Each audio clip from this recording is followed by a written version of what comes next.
పండుగ ఈ రోజున తొలి పండుగగా మీరు రావటం, అది కూడా ఇవాళ అక్కడేమో చాలా పెద్ద కూచిపూడి పెద్ద ప్రోగ్రాం అక్కడ చూసి మళ్ళీ ఇక్కడికి వచ్చి శత జయంతి ఉత్సవాన్ని చేసిన అందుకు సంతోషం. ముఖ్యంగా మంత్రి గారి సమక్షంలో నేను ఒక విషయం మాట్లాడదలుచుకున్నాను సార్. ఇదివరకు ఆంధ్రప్రదేశ్ రాష్ట్ర విభజన జరగక ముందు నంది అవార్డ్స్ అనేది ఉండేది. ఈ నంది అవార్డ్స్ ప్రభుత్వం ఇచ్చేటటువంటి అవార్డ్స్, ఉత్తమ చిత్రాలకి, ఉత్తమ నటీనటులకి, ఉత్తమ సాంకేతిక నిపుణుడికి ప్రభుత్వ పరంగా ఇది వస్తే అవార్డు వస్తే మేమందరం దాన్ని చూసి ఎంత గర్వంగా చెప్పుకునేవాడమో, ఎంత ఆనందపడేవాడమో చెప్పడానికి వీలేదు సార్. మా షోకేసులో పెట్టుకొని ఇదిగో నంది అవార్డు వచ్చింది, నాకు ఫలానా సంవత్సరం నంది అవార్డు వచ్చింది, ఫలానా సంవత్సరం నాకు ఉత్తమ నటుడిగా వచ్చింది, ఉత్తమ నటిగా వచ్చింది, ఉత్తమ డైరెక్టర్గా వచ్చిందని ఎంతో ఘనంగా చెప్పుకుంటాం. దానికి ఏం విలువే ఉండదు, కానీ గౌరవం. అలాంటి అవార్డ్స్ని ప్రభుత్వ విభజన జరిగిన తర్వాత ఈ 10 సంవత్సరాల్లో అస్సలు అవార్డు ఇవ్వాల. అనేక సందర్భాల్లో ముఖ్యమంత్రి గారి దగ్గరికి వెళ్ళి, గత ముఖ్యమంత్రి గారికి వెళ్ళి విన్నవించుకున్నాం. అయినా కూడా చూద్దాం తప్పకుండా అన్నారు. 2-3 మీటింగులు వేశారు.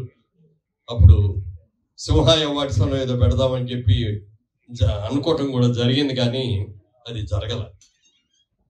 ఏ దేశంలో అయినా సరే ఆ రోజుల్లో, పాత రోజుల్లో రాజులు మహారాజులు ఉండగా కూడా కవుల్ని, కళాకారుల్ని, సంగీత కళాకారుల్ని, నృత్య కళాకారుల్ని అందరూ కూడా రాజులు గౌరవించేవారు.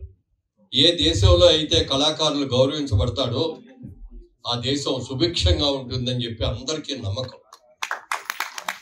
అలాంటిది ఈ రోజున మన ప్రభుత్వం ఈ కళాకారులకు ఇచ్చేటటువంటి నంది అవార్డ్స్ అనే దాన్ని రాష్ట్ర విభజన జరగవచ్చేమో కానీ ఇక్కడ తెలుగు రాష్ట్రమే, అక్కడ తెలుగు రాష్ట్రం.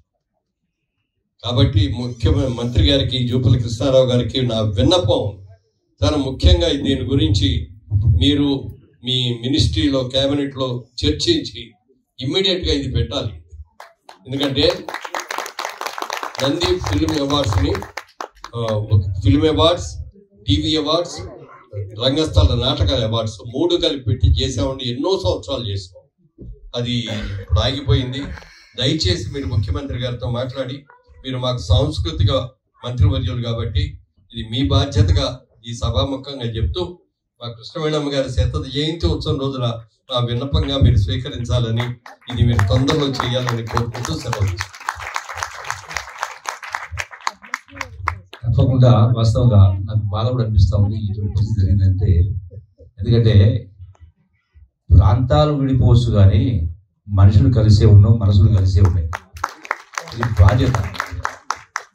100% ఆ శాఖకు మంత్రి కాబట్టి నా బాధ్యత కాబట్టి 100% వీలైన తొందరలో ముఖ్యమంత్రితో మాట్లాడి 100% ఒప్పించి 100% ఎందుకంటే ప్రోత్సాహం అనేది అవసరం.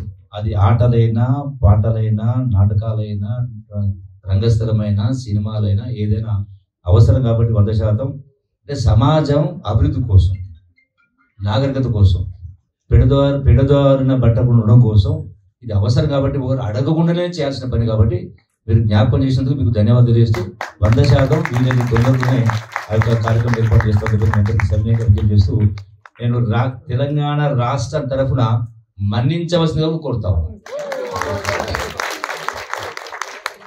చెన్నై లాంటి చోట నాటికలు కానీ, ఎనీ కల్చరల్ ప్రోగ్రామ్ కానీ చాలా పెద్ద ఎత్తులో, ఇప్పుడు కూడా డిసెంబర్లో కూడా చాలా పెద్ద ఎత్తులో చెన్నైలో జరుగుతున్నది ఇప్పుడు. సో ఇక్కడ అంటే కరెక్ట్ అయిన ఒక ఎంకరేజ్ చేసేవాళ్ళు కానీ, ఒక ఈవెన్ ముందంతా మేము రవీంద్ర భారతి అంటే చాలా దగ్గర ఉండేది, చాలా ఫంక్షన్లు పిలిస్తే వెళ్ళిపోయేవాడు. ఇప్పుడు రవీంద్ర భారతి అయితే భయం వేస్తున్నారు మాకు ఫంక్షన్స్కి వెళ్ళాలన్నా కూడా, ఎందుకంటే చాలా దూరం అయిపోయింది, ట్రాఫిక్ ఇలాంటి ఇబ్బంది ఉంది. చాలా మంది ఇక్కడ కల్చరల్ ప్రోగ్రామ్స్ చేసేవాళ్ళు చాలా ఎంతో మంది ఉన్నారు బాగా చేసేవాళ్ళు. సో మేబీ ఈ ఏరియాలో ఇలాంటి ప్రాంతంలో కూడా ఒక మంచి కల్చర్ ఇలా రవీంద్ర భారతి లాంటిది ఒకటి గవర్నమెంట్ అంటే ఉంది అనుకోండి, బట్ లైక్ శిల్పకళా వేదిక ఉంది. అయినప్పటికీ కూడా మాకు ఇంకొకటి కూడా మీరు ఈ కల్చరల్ అసోసియేషన్స్ వీళ్ళ కోసం అన్న ఒక ఆడిటోరియం గవర్నమెంట్ తరఫున మీరు స్థలంలో కడితే బాగుంటుందని నేను అనుకుంటున్నాను. అండ్ ఆల్సో ఇంక చెప్పాలంటే నేను మై అసోసియేషన్ దాదాపు ఒక 100 పైన సినిమా షూటింగ్ జరిగి ఉంటుంది వాళ్ళ ఇంట్లో.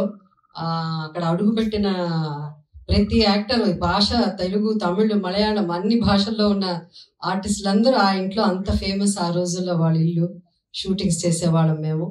అలాగే శోభనాచలం స్టూడియోస్, నేను మా ఇల్లు కూడా ఆ స్టూడియోస్ లో ఒక పక్కన ఉన్న స్థలంలో నా ఫస్ట్ అందం వచ్చిందనే చెప్పాలి. అండ్ కళాకారులు, ఎందుకంటే మేము ఎక్స్పెక్ట్ చేయలేదు, నేను కూడా ఎక్స్పెక్ట్ చేయలేదు మీరు వస్తారని. ఫోటోలు ఎప్పుడన్నా వేస్తూ ఉంటారు కానీ రారు కదా పొలిటికల్ వాళ్ళు, అలాగే అనుకున్నాను. బట్ మీరు రావడం అన్నది నిజంగా చాలా చాలా సంతోషం sir. Thank you very much once again. Sudhakar గారు థ్యాంక్ యూ.